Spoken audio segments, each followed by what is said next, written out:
Hello there, today we're going to do a cauliflower mac and cheese with pork and apple burgers and rosemary. The burgers come from Bert Foley's of Strickham. If you've never tried these burgers, do give them a go, they're amazing. So basic cheese sauce, got a warm pan, we're going to put some butter in it.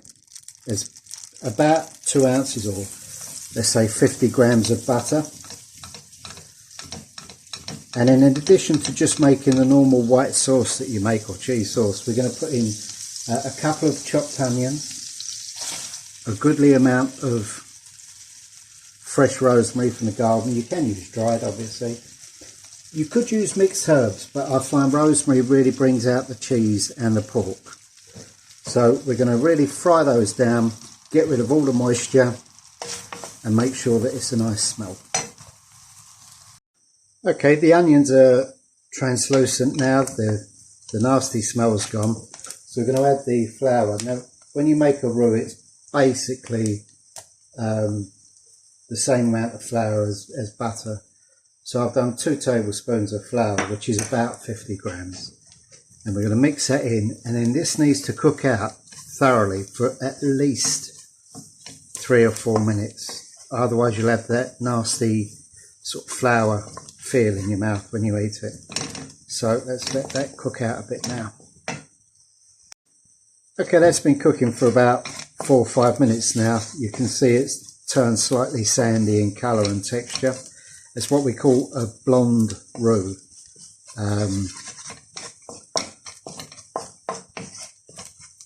So there we go. Now we're going to add some milk to it.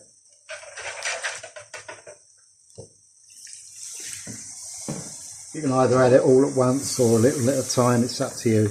If you know exactly how much milk you're going to use, you can just throw it in. But we're going to add a little bit here. Don't forget, when you add your cheese, it's going to thicken up slightly. And the thicker the sauce, the heavier the food. So if you want it lighter, do it a thinner one. If you want a gut buster, do it really thick. So I'm going to keep on adding the milk until I've got the texture I want.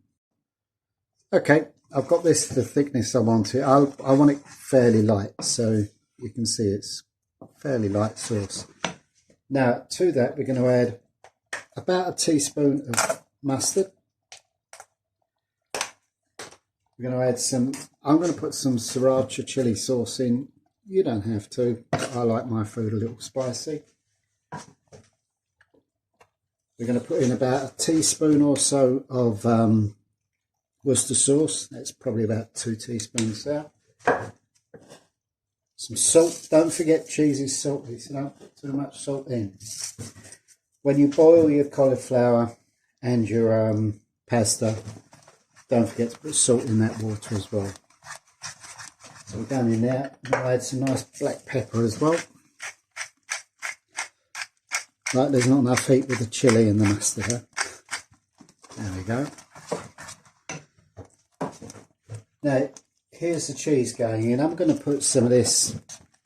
This is the cheap one from Asda's. It melts beautifully. It's about half the price of all the others. It reminds me of in the 70s, there was this stuff called processed cheese. And it brings back memories. Also, I'm going to be putting some of the cheese. You've seen me use it before. This is the American cheese. Gives you this one's with pimento. Gives you a lovely creaminess and richness to the sauce, as well as a nice cheesy flavour. And we just melt that in.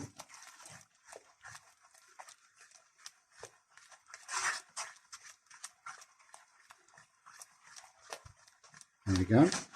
Going to give this a minute just to all blend in. Okay, that's all mixed in and blended now. You can see lovely rich colour. Just going to give it a quick taste. That's good, doesn't need anything. So into there now we're going to add, this is 3 pork and apple burgers. I've fried them and I've chopped them into wee bits. There we go. That's in. This is half a cauliflower. I'm saying half a cauliflower, it was a really big cauliflower. We got this from Finecti Farm Shop. Really nice. Great cauliflower. You can smell it when you're cutting it up, how fresh it is. Mix that in. Now I've got about half a bag of macaroni that's sort of just over 3/4 cooked. I boiled it, I ran it under cold water to stop it cooking, and then drained it. And that's going through there now. Okay, so we're going to mix this up, pop it in a roasting dish or an oven-proof dish, and we're going to put it in the oven to grill it off. And there we go, that's all mixed in now. Got the oven-proof dish. Voila, in it goes. Now this is enough to feed about 4,000 people. Because it's very rich. Now this is going to go in the oven to get a nice colour to it. Everything's kind of cooked, so it doesn't really have to cook. Probably about 5 minutes. If you've got like an air fryer, maybe 2 or 3 minutes. Nearly forgot to put the cheese on top. I forget everything, me. I used to spend ages preparing garnishes for dishes in a restaurant and then forget to put them on at the last minute. That's my superpower. There we go. Cheese on top. Let that melt on. Okay, there you have it. It's been in the oven for about 5 minutes now. We've let the cheese melt on top. So all that remains is to just dish it up and I'll take a picture and put it on. Do try this. Really tasty.